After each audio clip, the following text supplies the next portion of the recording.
अस्सलाम वालेकुम सामीन। 24 रबीउल अव्वल की तारीख़ शुरू हो चुकी है। 16 सितंबर है। ख़बर का उन्वान है एक मुल्क पर हमला तमाम ममालिक पर हमला शुमार होगा। इस मतलब का एलानिया अरब ममालिक की कॉन्फ्रेंस में किया गया है जो कतर की दारुल हुकूमत दोहा में हो रही है। सवाल ये है कि एक मुल्क पर हमला तमाम ममालिक पर हमला शुमार होगा, ये कब से शुमार होगा? इस वक्त कतर पर ये छठा हमला है। इससे पहले ईरान पर, यमन पर, फ़िलिस्तीन पर और मिस्र पर सब जगह हमले हो चुके हैं और ये पांचवा छठा हमला है कतर पर। अब अगला नंबर किसी और का हो सकता है, तो लग ऐसा रहा है कि हर एक पर हमला होता रहेगा और हम यही ऐलान करते रहेंगे कि एक हमला तमाम ममालिक पर हमला शुमार होगा।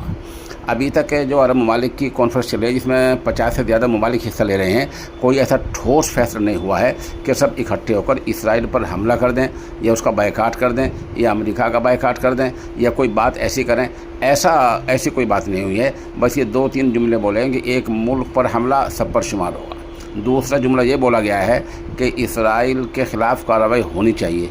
आखिर कार्रवाई करेगा कौन? तीसरी बात ये कही कि आलमी अदालत में मुकदमा चलना चाहिए। ये बातें होती हैं।